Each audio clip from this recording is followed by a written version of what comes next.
Welcome to today's webinar, Secure SD-WAN, Improving Service and Reducing Cost for UK Healthcare. Before I hand over to Michael Curry, the Director at Switchshop, I would like to draw your attention to the tab on the right-hand side of your screen. Under Chat, you are able to bring any issues to our attention. This is a public chat. The next tab is Questions. We'll have a Q&A section at the end of the webinar. If you have any questions throughout, please post these here. These are private and can only be viewed by the presenters. So now I'd like to hand you over to Michael Curry, who is the Director at Switchshop. Thanks, Jen. Good afternoon, everyone, and thank you for joining us today. I hope everyone on the call is keeping safe and well during these strange times we are living in. My name is Mike Curry, and I'm the Sales Director here at Switchshop. Obviously, in an ideal world, we'd love to be meeting you all in person, but hopefully this will serve as a good grounding for the topic today. And if you'd like to discuss anything further on a one-to-one basis moving forward, then please don't hesitate to get in touch with myself or any of the guys you hear from this afternoon. The webinar today is fundamentally to discuss the opportunity that SD-WAN technology presents multi-site organisations like NHS trusts, how Switchshop and Fortinet can deliver on that opportunity to increase performance and save on cost and complexity. I know we've got some other types of organisations joining us today. It's not just NHS, so it's important to understand the underlying principles are exactly the same, no matter what your background is. I'm joined today by a few colleagues from both Switchshop and Fortinet who will be guiding us through our time together. These include Neil Wilkinson, who's Switchshop's Technical Services Delivery Manager, and Dan Kendall and Ross Wallhouse, who are both Technical Sales Engineers with Fortinet. As will become apparent on the agenda, we want to guide you through some of the challenges that we see for our customers, some of which may resonate with you, and our approach with Fortinet in delivering secure SD-WAN solutions for those challenges without adding cost or complexity into your networks. Throughout the webinar, we'll be offering the chance to ask questions, as Jen mentioned, in the chat tab at the side. So please do make sure that you use that, and we'll address those queries at the end of the session in the Q&A time. If we run out of time to answer them all, we'll take a note and we'll contact people individually. So quickly onto the agenda. Neil, who is, as I say, the Technical Services Delivery Manager at Switchshop, will be talking through SD-WAN as a concept and how his experience in the NHS, where he sees SD-WAN fitting and the benefits. Over to Dan at Fortinet, who's going to talk through their solution and why Fortinet is sitting so strongly in the marketplace for SD-WAN solutions. And then on to Ross, who's going to provide us a demo on how to use the FortiGate to use SD-WAN, how quick and easy the configuration can be. And we'll finish that off with a live Q&A at the end for any follow-ups that you guys might have. Very briefly, I shan't bore you too much with the sales spiel, but for those who don't know Switchshop, we are a leading value-added reseller in delivering network and security infrastructure solutions. We work heavily in the public sector across education, local government, and of course a great deal in the NHS. We are first and foremost a technically led company, and that's really important for us. Our focus is putting the right solutions to the right customers, while of course factoring in budget restraints and real world practicalities, but making sure the technology first and foremost is at the forefront of anything we talk about. That's why we invest heavily in our professional services and ensure we are working with the best manufacturers in the industry. We're here today with Fortinet, with whom we are one of just a handful of expert level partners in the UK, which is testament not just to our sales position. This isn't a case of just box shifting tin, but it's how technically capable we are and how we can work collaboratively with our customers and Fortinet hand in hand. That, of course, covers their whole portfolio, from their SD-WAN capable next-gen firewalls through to their wireless switching, network access control, network management products, just to name a few in their incredibly broad portfolio. So I shan't bore you anymore. I'll hand over to Neil, who's going to talk through some of the principles of SD-WAN and some of the important use cases. Thanks, Neil. Thank you, Mike. Good afternoon, everybody. I'll introduce myself. My name is Neil Wilkinson. I'm, as Michael mentioned, I'm Technical Service Delivery Manager at Switchshop. I've been with Switchshop for approaching 10 years now, which has gone very quickly. But the previous 10 years to that, I was actually a senior network engineer for a large foundation trust, NHS hospital. And spent many years redesigning their LAN and their wide area network environment. So my kind of thoughts on this today are based around years of experience on both sides of the camp, really, in terms of design for our customers and my history about what I've previously implemented back in the days when I was working in the NHS. We have an interesting take on our networks at Switchshop. We're very much, Michael mentioned, we're very engineering led as an organisation. We have 14 multi-skilled engineers that have been on site building and supporting networks through many different verticals, from healthcare, but in education, through local government and beyond. So we're quite well placed in terms of our experience and our thought process around this kind of design subject. SD-WAN in particular is something that's become very, very interesting to us over the last couple of years, because it has kind of given us a new opportunity to explore the high availability wide area network subject in general. So as I mentioned, historically, my experience in NHS was to build this in a much more traditional manner. And SD-WAN today gives you all sorts of different options. So it's a really interesting topic. I was just keen that we gave it a bit of a Switchshop feel, really, in terms of how and why we might use it. So the key question is, what is it? What is SD-WAN? Well, Gartner's slide here pretty much gives you the nuts and bolts of what SD-WAN is, but I'll run through it. In effect, it's designed to give you a more cost-effective, more reliable user experience for your wide area network connectivity.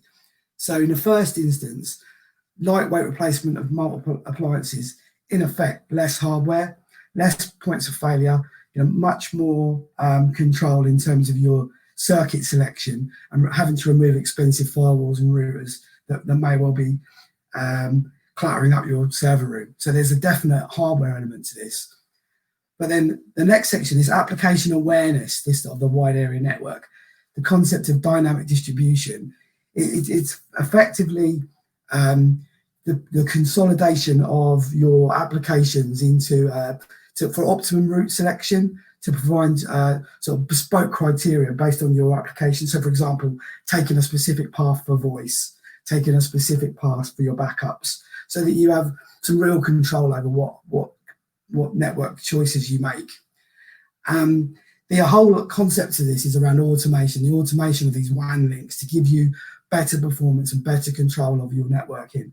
So you can create policies based on latency and jitter and provide real control and failover, of course, in terms of high availability.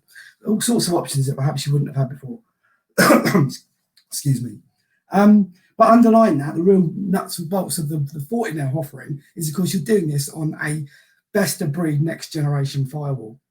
So really, you've got a really, really good secure platform to build this on. And more, we find that an absolute necessity in networks today. You have to secure this. And if you can secure this within your own wide area network, then that's brilliant. And this is exactly what Fortinet are trying to achieve. This is a slide I stole from Fortinet, so I'm not going to try and steal too much thunder from Dan, because he's going to follow me and talk about the Fortinet offering in general.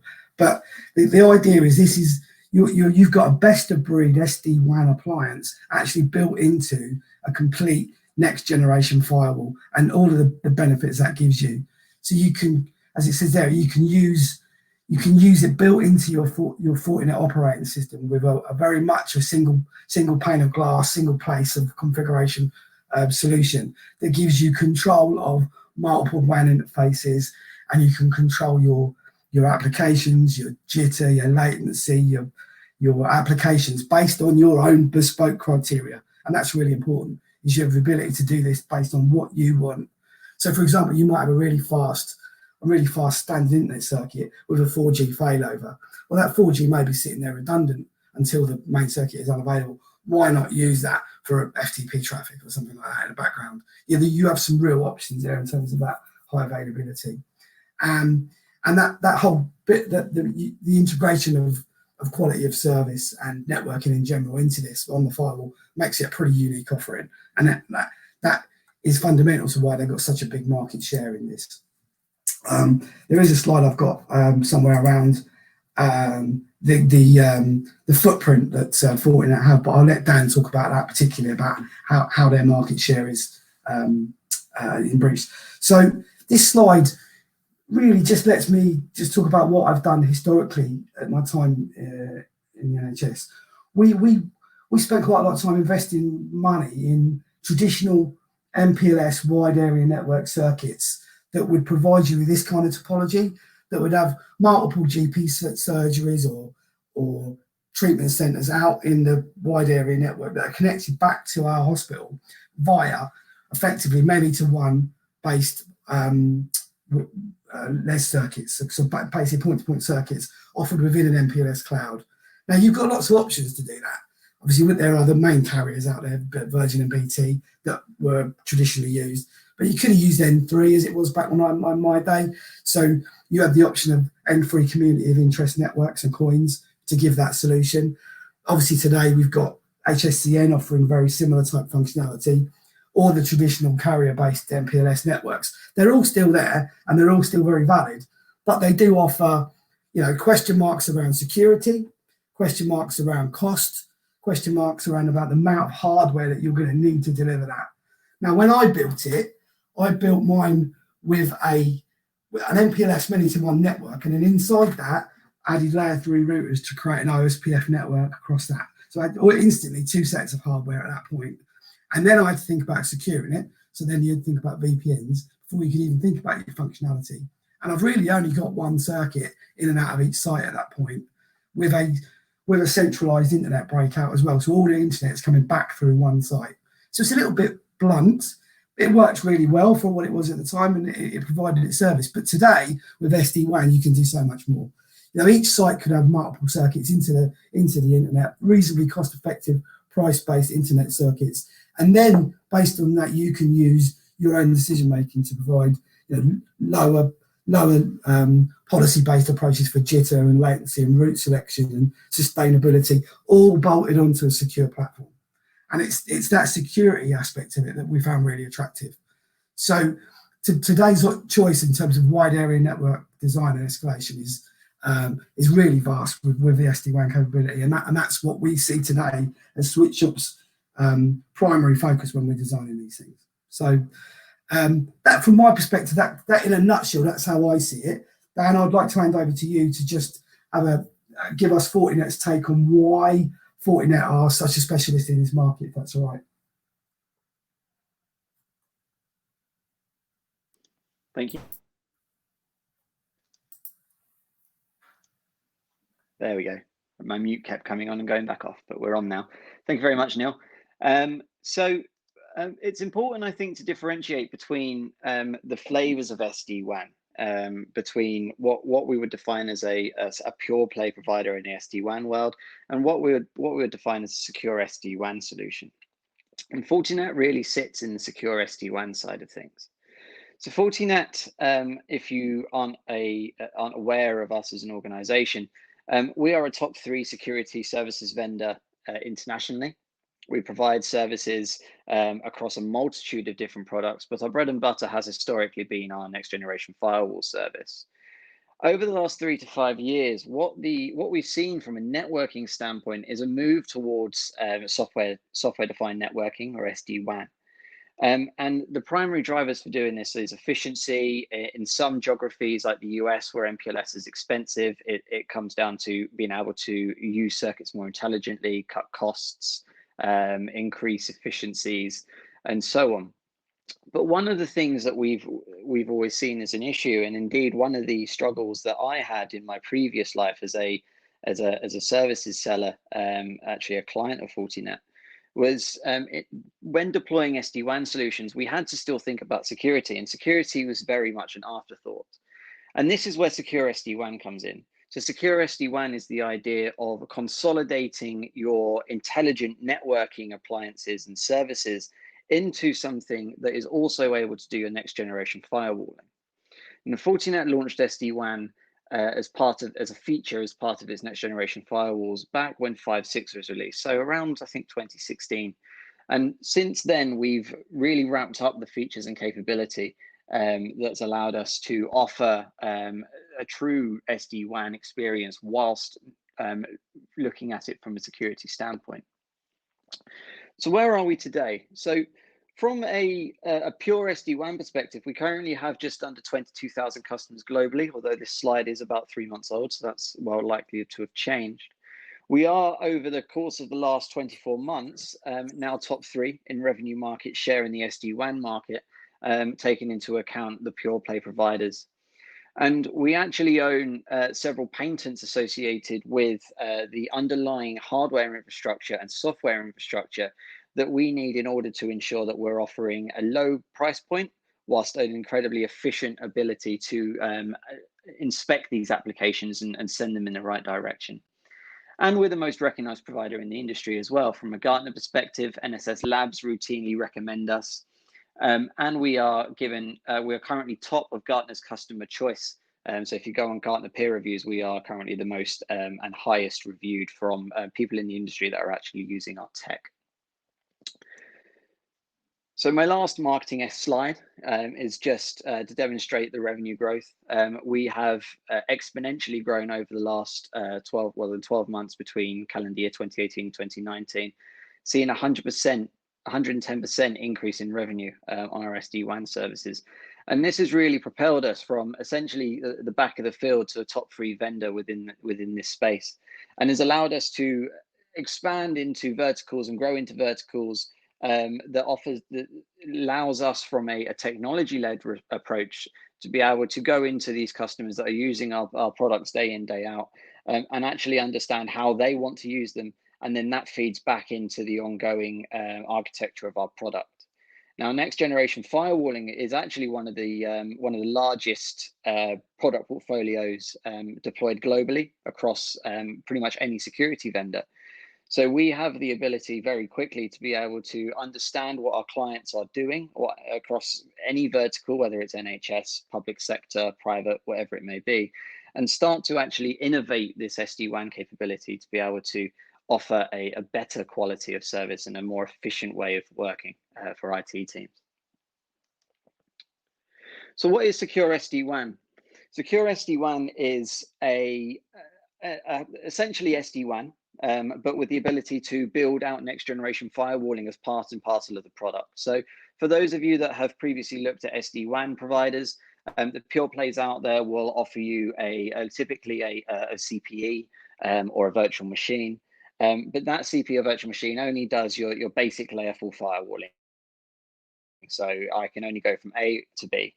What next generation firewalling and Secure SD-WAN does is it allows you to actually deploy the full suite of IPS, web filtering, application control into the SD-WAN as part of the decision-making process.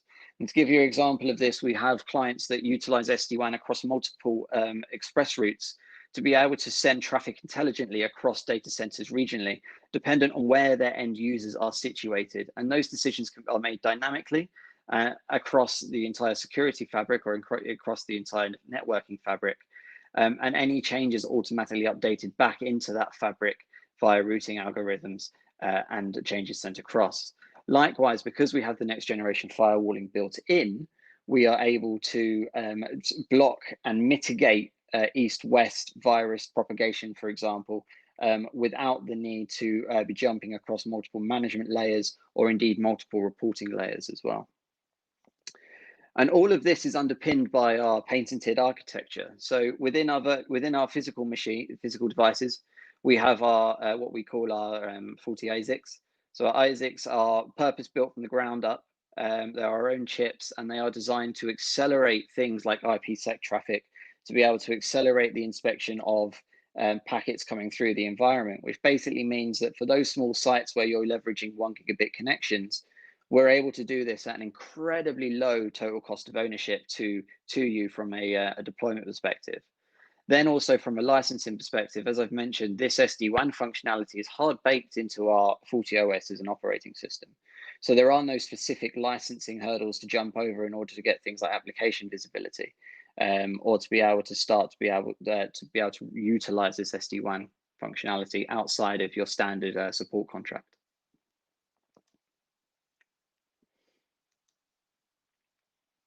So what are some use cases in the public sector for delivering these services?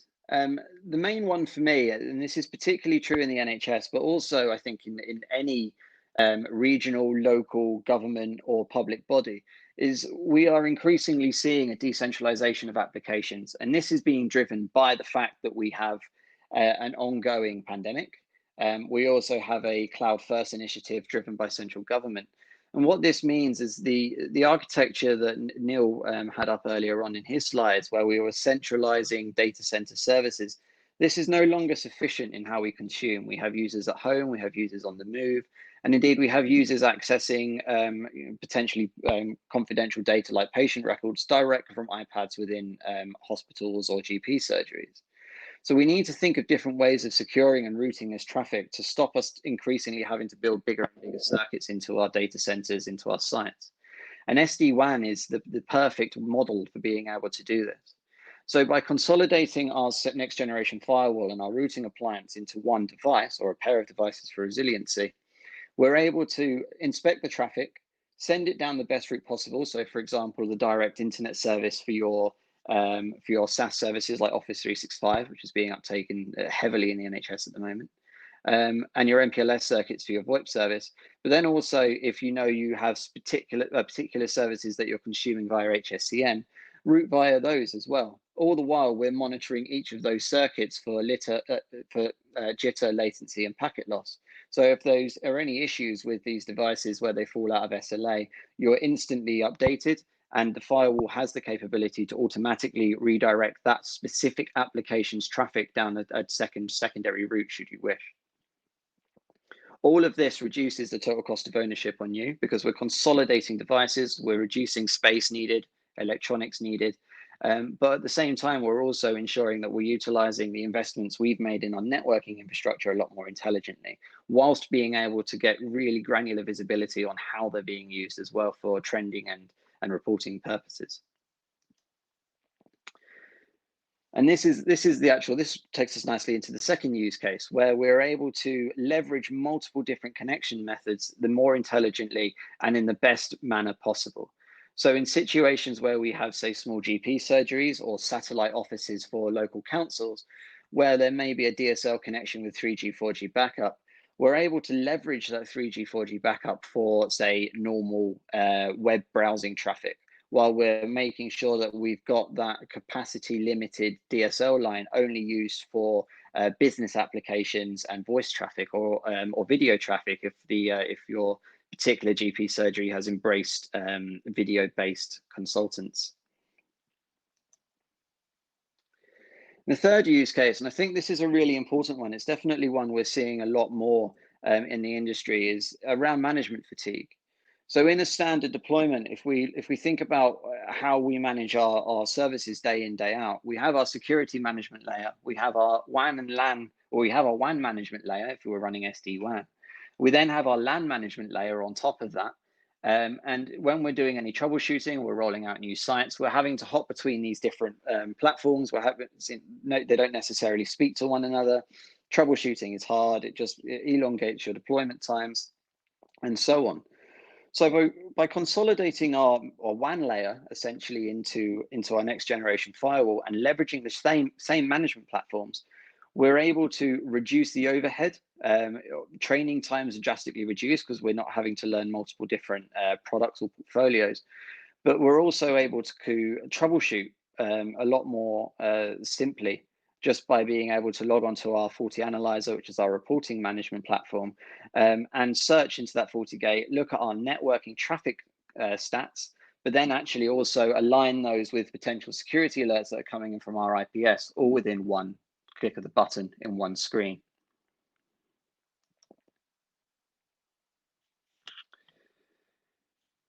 So where does this we call this our fabric management center, and our fabric management center is essentially the beating heart of the SD-WAN deployment. And we have multiple ways in which this can be consumed. We centralize our management via FortiManager, and FortiManager is deployable across physical, virtual, public cloud environments. Likewise with our FortiAnalyzer, which is our reporting platform, these again can be deployed in multiple different methodologies, whether that's physical, virtual, or public cloud. But together, we have the ability to leverage these two services to be able to start building into our zero-touch deployment methodology. So this is another fantastic use case for SD-WAN. The ability to send a device out to site, whether that's a FortiGate or indeed an SD branch, a switch and AP, where they are plugged in, automatically call home or onboarded onto the manager and then download their config and off they go. We have use cases available and references available where users are able to deploy these services out and spin up quite large sites within about 20 minutes. And in the pandemic, this becomes particularly interesting if we start talking about use cases around software-defined homes.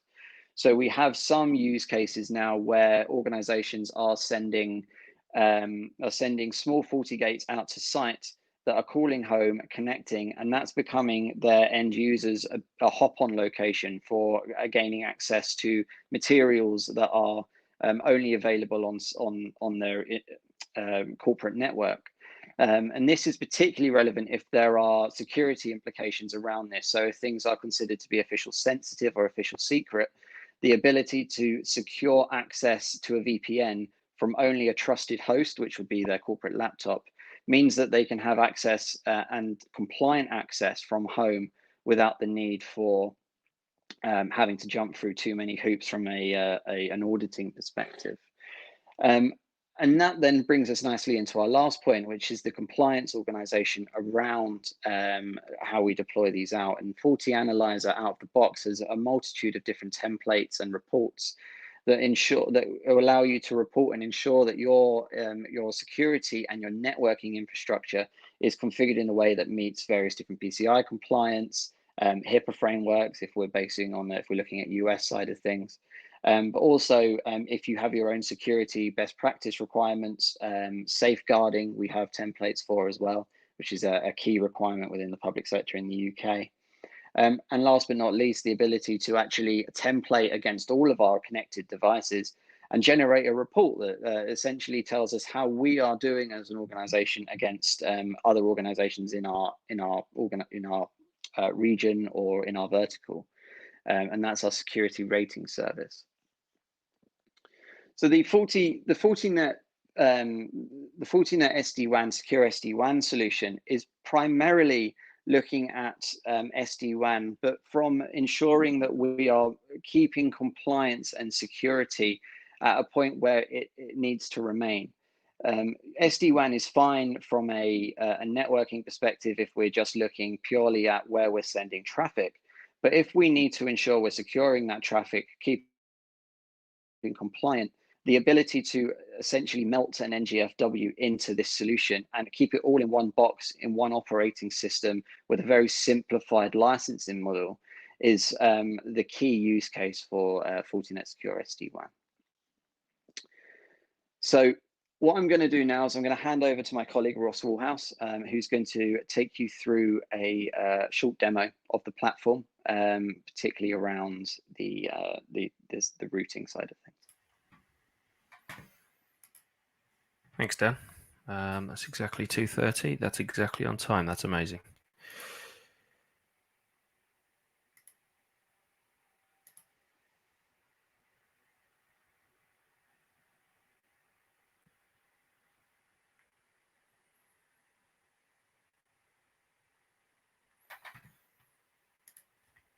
Sorry, please bear with me. I'm just sharing my screen.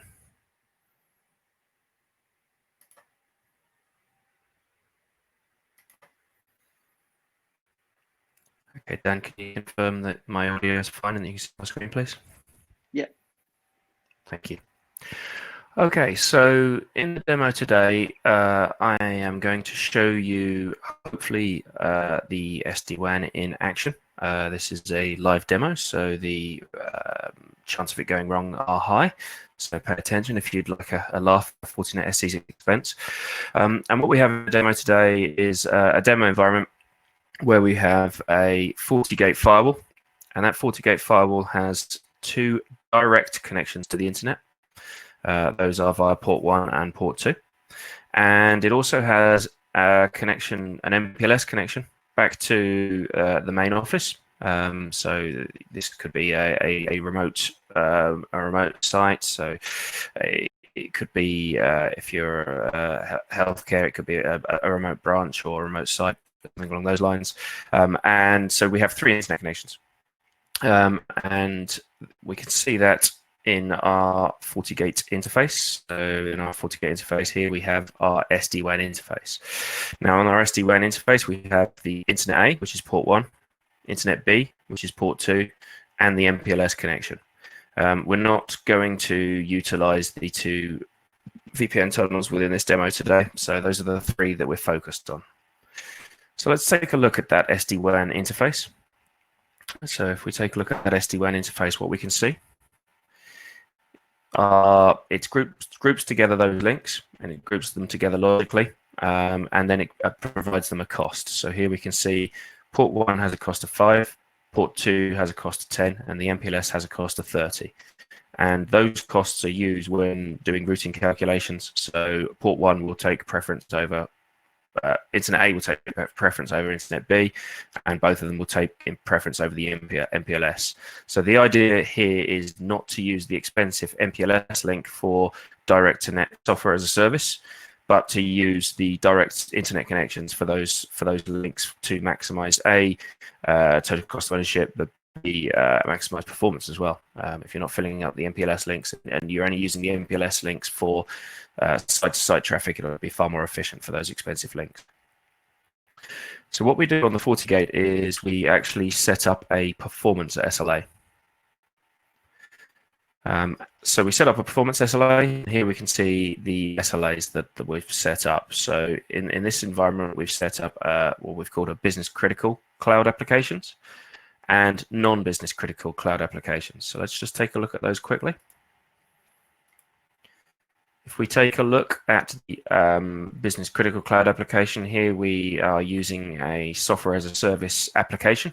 In this example, it's salesforce.com and office.com, but they can be any applications relevant to your organization. And we are telling the FortiGate to ping those servers on those links. So what the FortiGate will do is it will check those servers on those links, and then we are setting thresholds. So we set a latency threshold, a jitter threshold, and a packet loss threshold. And we say that those are the metrics that we're measuring. Likewise, if we take a look at our non-business critical applications, what we can see is that we're doing a ping, and this time it's to facebook.com or twitter.com. But this time we're only checking on port A and port B. These we're going to consider as best endeavor applications. And as such, if in times of pain, where the links go slow or the links go down, we're not going to default these applications to the MPLS. And again, we've set the SLAs. So those are the performance SLAs. And then we can see those SLAs being tracked and the speed that they're being tracked. Now, those SLAs, they are, as you saw, they are either ping or HTTP. That's with version 6.2. In the newer 6.4 versions, you can also do DNS checks on those links as well to see how long it takes to get a DNS response. So there's 3 different metrics that you can check, and it will track all of the links for those metrics. And we can see it being tracked there. Then what we're doing on the policy side is we are running something called application control.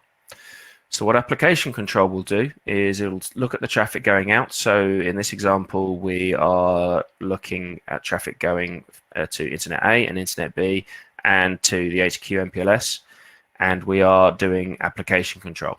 And what that means is we're looking at the ones and the zeros of the packets, and we are matching those ones and the zeros of the packets to actual applications. And I'll show you that in a second, but what that means is we can use that for rules. So then on the SD-WAN side, we are able to create rules based on applications or an internet service database. And I'll just show you that now. So if we take a look at the business critical cloud application, we can take a look at the business critical cloud application, and what we'll see is we're saying if anyone is going to these applications, so here we can see some applications, or using this internet service. So what the FortiGate has is what's known as an internet service database. Now this is a list of IP addresses that match an internet service. So we'll have all of the IP addresses for Microsoft Office 365, and there you can see there is over 2.6 million, nearly 2.7 million IP addresses that match Office 365, and we will dynamically keep that list up to date for you so that you don't need to. So you can just create an internet service rule by Microsoft Office 365, and also in this example, Salesforce Web. So that's tracking it by IPs, but also we have got within the rule, we've got if we match on the ones and the zeros of the network, if we match Office 365, it will also be a match. So what we'll do is if we match any of these IPs or this application, we're going to follow these rules. And so the rule that we set, the strategy we've set is you must be an SLA. And if you're an SLA, then you can use these interface in this preference order. So the traffic should go out via that preference order. And if we take a look at the non-business critical rule when we see it. So the non-business critical rule, what we can see is we are looking at the internet service database for Facebook and Twitter, but also the application for Facebook and Twitter. And we're going this time, rather than the lowest cost SLA, we're going to go for the best quality link. And again, interface preference 1 or 2. Notice this time we won't fail over to the MPLS. So what I have on the network is I have a client that is situated here. It's called customer service, and on this client here, actually it is running in the background, and this client is constantly fetching me applications. So it's constantly fetching me Office 365, Facebook, and other applications. And then what I have is our Fortinet analyzer, which is reporting on the application. So here you can see it's reporting on Facebook, same product, just I've just opened it up on another browser. This one's reporting on Office 365. You can see it can tell what the application is, so it can tell it's Office 365. It can tell this one's Facebook, and it's telling us which interface that traffic is leaving from. So here we've got it's leaving from port 1, and here we've got it's leaving from port 1 as well, which is correct by our rules. Port 1 is allowed and is given preference on both the rules, so that is correct. And what we can see is that we're able to differentiate between the HTTPS of the 365 traffic and the HTTPS of the Facebook traffic. So what we need to do is actually create a change in the network. So what I have is I have a control to a Linux box, which is acting as a router for those links. So I can apply latency to an interface. So I'm going to apply 250 milliseconds latency to Internet A. And when I do that, what we should see is if we come to our performance SLA, we're now going to start to see this latency increase. So in Internet A, it's increased here, and we can see that we're tracking it and it's jumped up. Just going to refresh this page, and we'll see here on the non-business critical application, we're also seeing this down here. So now we're seeing it tracked, and we are not meeting SLA for port 1 on either the non-business critical cloud applications or in the business critical cloud applications. So now we're not meeting SLA. So we are still generating traffic. We're not meeting SLA. Let's go back to our Fortinet analyzer.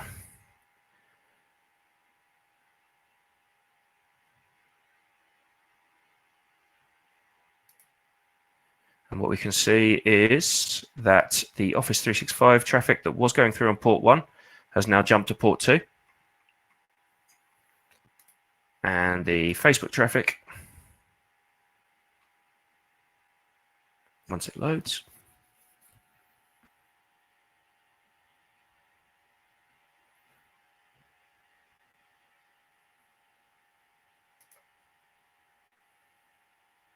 sorry, this is more of a browser issue.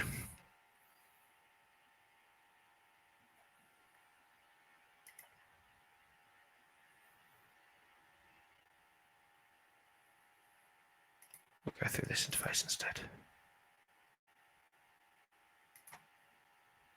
the Facebook traffic has also jumped from port 1 to port 2. So that behavior is as expected. By the rules, what we're saying is we need to meet SLA, and if we don't meet SLA, this one will jump to port 2, and this one will jump to port 2. So that is completely as expected. Now, if I change Internet B and add on 250 milliseconds latency on Internet B as well,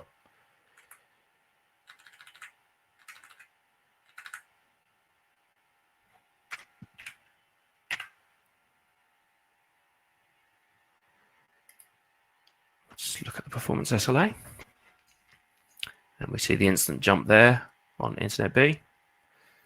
So port 2 has now jumped up on Internet B. Click on it again, we should see the same showing there. So now both links are now no longer in SLA. So now there is a problem on Internet A and there's a problem on Internet B. And if we take a look at FortiAnalyzer and we look at Office 365, sometimes there's a 30-second lag while the application generator is generating the applications.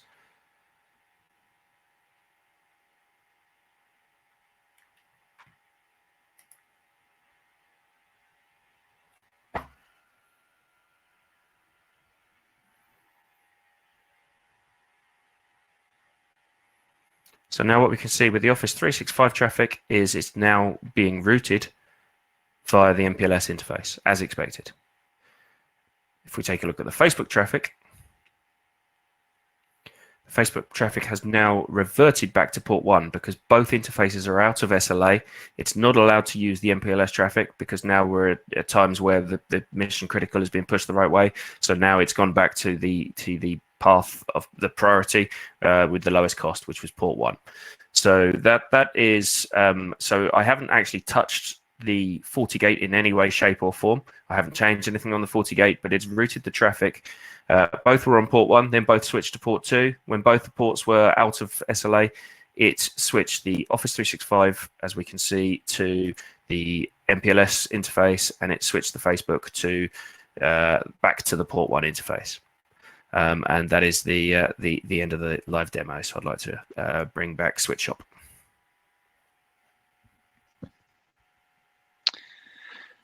Thanks, Ross. That was great. Hopefully that was really helpful for everyone. Just if there are any questions anyone's got, please do fire them into the tab on the right hand side. We've got a couple that came in kind of fairly early in the mix, so they may have already been covered in some of the stuff that have been discussed, but we'll run through them quickly anyway, just to make sure we've covered them off. So the first one being, are there any ongoing costs, subscription costs or licensing costs for SD-WAN with Fortinet? So Dan, I don't know if you want to cover that off. Your answer is straightforward. Or yourself, Ross. Yeah, sure. I mean the answer is a straightforward no, really. But if you want to give a bit more detail, Ross. No, it is a straightforward no. So there are no additional costs for the SD-WAN functionality. It is included as part of FortiOS. So if you buy the appliance, you get the functionality. Obviously, with the appliance, we do recommend software support. But if you get the 24/7 support, then included with the 24/7 support is the application control updates. So there are security software subscriptions for things like AV, IPS, and web filtering, but you don't need to buy a security subscription for the application control updates. They are included with standard support. So that means that as long as you buy the appliance and the standard support, you will get SD-WAN, and you can choose your path based on the application that is discovered by the FortiGate. Lovely. And second, very, very similar question. Really, if we own the FortiGate, do we need any additional hardware to run this service? Again, the answer is no. Everything is included in the FortiGate appliance itself, and which can also be spun up as a virtual appliance if you prefer not to have TIN on site. So there are options available to you. Correct. As Dan mentioned, it was introduced in 5.6. and has progressed from 6.0 to 6.2 to 6.4. And as I mentioned, if you want the sort of the DNS SLA performance monitoring, then that's where you go to 6.4. But yeah, as long as you're 5.6 and above, then you don't need any extra hardware. Fantastic. Great. So if there are no other questions coming in, just keeping an eye, nothing there at the moment, we'll wrap up a few minutes early. But if anyone does think of anything moving forward, please don't hesitate to get in touch with myself or the team. You can see some contact details there for us on screen. It's our website, email address and phone number. And if you want to get a hold of Ross or Dan directly, feel free to give them a shout as well. I'm sure they'll be very pleased to hear from you. So if anything comes up, please do give us a shout, or any further questions, we'll be very welcome to get in touch. We'll leave it there. Hope you all enjoy a sunny day, and we'll hopefully speak to you again soon. Take care. Thank you very much. Thanks, Michael.